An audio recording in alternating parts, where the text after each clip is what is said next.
ఇడ్లీ, దోస, వడ వంటి టిఫిన్స్‌లోకే కాదు, భోజనంలోకి వివిధ రకాల పచ్చళ్లను తినటం మనలో చాలా మందికి అలవాటు.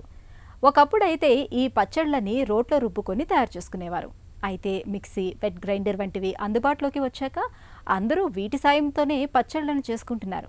నిజానికి ఇలాంటి ఎలక్ట్రానిక్ పరికరాల్లో రుబ్బుకున్న పచ్చళ్లలో కంటే రోట్లో నూరుకున్న పచ్చళ్లతోనే మంచి రుచి, ఎక్కువ పోషకాలు లభిస్తాయని చెబుతారు నిపుణులు. రోటి పచ్చళ్ళు ఎందుకు మేలైనవో ఇప్పుడు తెలుసుకుందాం.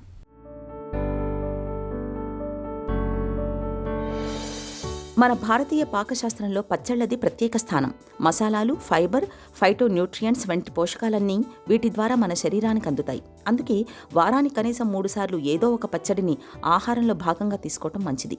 ఇక చట్నీ చేసే క్రమంలో వీటిలో వాడే పదార్థాలన్నీ పచ్చడి బండతో ముక్కలు ముక్కలు చేయడం వల్ల వాటిలోని సూక్ష్మ పోషకాలు, స్టెరోల్స్, ఫ్లేవనాయిడ్స్ మొదలైనవన్నీ బయటికి విడుదలవుతాయి.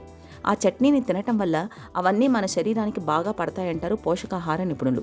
చాలామంది చట్నీ అనగానే మిక్సీ లేదా వెట్ గ్రైండర్లో చేసేస్తుంటారు. త్వరగా పని పూర్తవడంతో పాటు ఎలాంటి అసౌకర్యం లేకుండా సులభంగా చట్నీ చేసేయొచ్చని వారు భావిస్తారు. నిజానికి ఇలా మిక్సీలో చట్నీ చేయటం వల్ల వాటిలోని పోషకాలన్నీ నశించిపోతాయి. అదెలాగంటే మనం పచ్చడి కోసం వాడే పదార్థాల్లో ఉండే కొన్ని సూక్ష్మ పోషకాలు వేడికి తట్టుకోలేవు. కాబట్టి మిక్సీ, గ్రైండర్లో పచ్చడి చేసే క్రమంలో ఉత్పత్తి అయ్యే వేడి వల్ల ఇవన్నీ నశించిపోతాయి. అదే రోట్లో రుబ్బుకునే పచ్చళ్ల కోసం పచ్చడి బండను ఉపయోగిస్తుంటాం.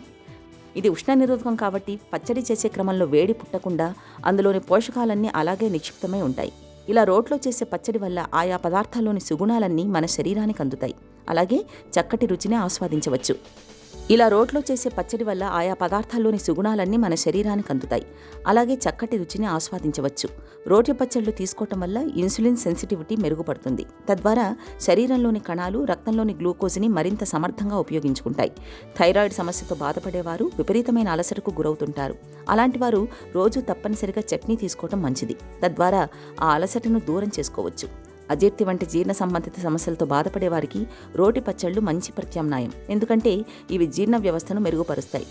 B12 వంటి విటమిన్ల లోపం ఉన్నవారు రోజు తీసుకునే ఆహారంలో చట్నీని తప్పనిసరిగా భాగం చేసుకోవాలి. గర్భధారణ కోసం ప్రయత్నిస్తున్నప్పుడు, సంతాన సమస్యలతో బాధపడేవారు కూడా రోటి పచ్చళ్లను రోజూ తీసుకోవటం వల్ల చక్కటి ఫలితం ఉంటుంది. గుండె ఆరోగ్యానికి కూడా రోటి పచ్చళ్ళు చక్కగా ఉపయోగపడతాయి.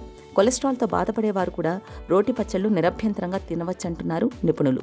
మనం సాధారణంగా చట్నీ కోసం ఉపయోగించే కొబ్బరి, పల్లి, నువ్వులు, అల్లం, వెల్లుల్లి, ఆకుకూరలు, కాయగూరల్లో యాంటీ ఆక్సిడెంట్లు పుష్కలంగా లభిస్తాయి. అలాగే ఇందులో మంచి కొవ్వులు కూడా ఎక్కువగానే ఉంటాయి. అయితే వీటిలో ఉప్పు, కారాలు తగ్గించి వేస్తూ మితంగానే తీసుకోవటం మంచిదని నిపుణులు సూచిస్తున్నారు.